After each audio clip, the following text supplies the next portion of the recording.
The Federal Communications Commission is charged with the responsibility of protecting the people's interests. So you've probably heard by now that Jimmy Kimmel Live has returned after being taken off the air by ABC under pressure from the Trump administration. A lot of people have weighed in on the obviously problematic free speech implications, and for very good reason, but I think that there's kind of a second story between the lines here that isn't getting as much attention, and I'd like to give it some attention right now.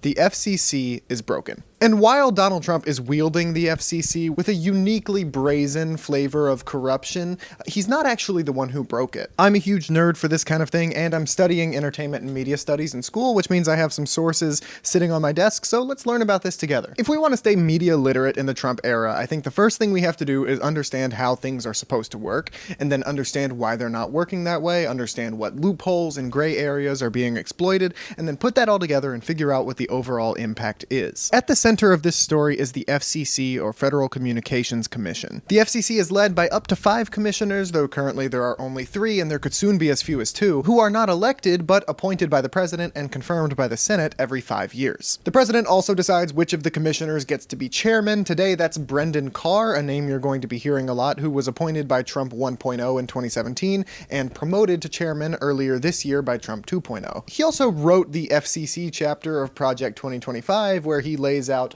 pretty much everything that is actually happening now that he's chairman, and then some. Okay, but what's the FCC for? Time for a little history lesson. So in the 1920s, radio became a thing that people could make money doing, so radio stations started popping up everywhere. But there are only so many radio frequencies, so Congress decided that it had the power to regulate who gets to broadcast. The 1934 Communications Act officially granted the government that regulatory power and created the Federal Communications Commission with which to enforce it. The FCC has 2 major tools at its disposal. The first is licensing authority. This is the ability to decide who gets to broadcast, like we just talked about. Their other power is regulation of content. That means they get to decide what speech is indecent and then enforce those standards of decency, among other similarly vaguely worded language. But its primary purpose was not to regulate content, but to prevent media monopolies from forming. You see, in the early days of the FCC, income inequality was staggering because the Great Depression was in full swing. Americans generally weren't very big fans in this period of big business, and for good reason. So the public was really quick to support an agency making sure that the market remained open to new competitors at all times. The FCC was an antitrust safeguard, first and foremost, with the purpose of democratizing access to broadcasting resources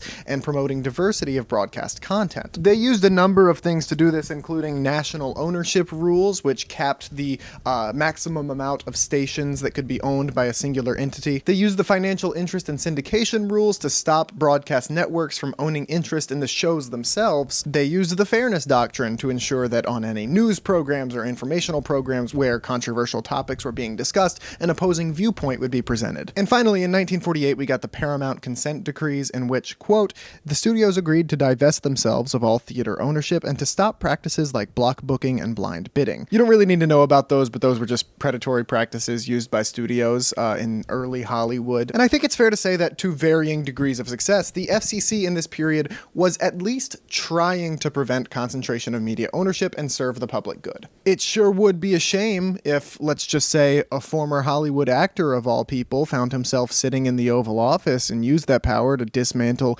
every single regulatory protection under the sun, allowing the industry to consolidate into only a few giant conglomerates without the government doing anything at all about it.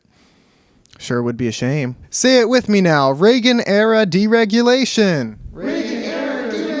Ownership caps were raised by Ronald Reagan's FCC in 1984. They decided the Paramount Consent Decrees just kind of weren't a big deal and they were just gonna not enforce them. The Fairness Doctrine, of course, abolished in 1987, and this is obviously not just a Republican issue because in 1995, during the Bill Clinton administration, the financial interest and syndication rules were abolished. And then the 1996 Telecommunications Act raised those ownership caps again, this time to a percentage of the market rather than an actual number. But at least we've still got the Paramount Consent Decrees. At least we did until 2020 when Trump 1.0 got rid of those too. And that is how, over the span of about 40 years, we got rid of everything that ever made the FCC useful for doing anything ever. The guardrails are off. Despite monopoly prevention being one of the main reasons for its creation, the modern FCC does little to no trust busting whatsoever. Now, in its current state, it's not hard to see how the FCC could be used for evil. Let's say, just hypothetically, that an administration was particularly authoritarian. They could could use the FCC really in a number of ways to pressure and coerce the media industries into cooperation. Let's say a company is distributing content that the administration, for whatever reason, doesn't like. Now let's say that same company has a big merger on the horizon with another huge company. Those types of big media mergers require the sign-off of the FCC, which gives the FCC a lot of power while those mergers are pending. The FCC could, and again this is all hypothetical, use that leverage to apply political pressure on the company in hopes of getting some sort of favor. Because the company, of course, doesn't want to risk rocking the boat, they just want to expand and make more money, and they'll bend the knee to authoritarians if they have to in order to get that done. And this specific strategy is exactly what got Colbert and Kimmel off the air. The Late Show with Stephen Colbert is on CBS, which is owned by Paramount. Back in July, Paramount was in the middle of an $8 billion merger with Skydance Media that still needed the federal thumbs up. Then Trump decided that he would sue Paramount for a 60-minute segment that they did with Kamala Harris. Just by the way, this lawsuit was a bunch of bullshit. The type of editing that they did for Harris's interview was completely commonplace. I've edited interviews before. I've done this before. They would have done the same thing for Trump if he weren't too scared to go on a show that fact-checks him. So long story short, this lawsuit probably didn't have a leg to stand on. Paramount could have taken it to court, and they probably would have won. But that might have jeopardized the FCC approval for their merger, so instead they paid $16 million directly to Donald Trump. Paramount paid Donald Trump a $16 million settlement over his 60 Minutes lawsuit. So Stephen Colbert gets on his show, and he calls that settlement a big fat bribe. This kind of complicated financial settlement with a sitting government official has a technical name in legal circles. It's big fat bribe. Because this all comes as Paramount's owners are trying to get the Trump administration to approve the sale of our network to a new owner. And I don't know if anything will ever repair my trust in this company. But just taking a stab at it, I'd say $16 million would help. Days later, Colbert's show was canceled, which just went to prove his point that Paramount, his parent company, is one of Trump's biggest bootlickers in the entertainment industry and has remained so to this day. CBS, of course, said this decision was purely financial, but many people were quick to see the BS. The cancellation of The Late Show was more or less, I would err on the side of more, a political favor by Paramount to the Trump administration. And it worked. Just days later, the FCC approved the massive $8 billion Paramount-Skydance merger. When the Colbert news broke, Trump got on Truth Social and publicly celebrated the cancellation and then said something about Jimmy Kimmel being next, which I'm sure that's nothing. It's Jimmy Kimmel Live! Flash forward a couple months. On September 15th, Jimmy Kimmel went on his show and made a couple of fateful comments regarding the murder of conservative commentator Charlie Kirk. Okay, since this video is about the media industry and the FCC and all of that, I'm not going to go into this part of it very much, but I think it's very clear to anybody who watches the original Kimmel monologue and the returning Kimmel monologue that he clearly never meant to make light of Kirk's death. In fact, he was one of the first celebrities to come out and condemn the shooting and called people celebrating it vile. And Kirk was not the butt of any of the jokes that he made. Donald Trump was. Anyway, it doesn't really matter what he said because this whole thing is just an excuse.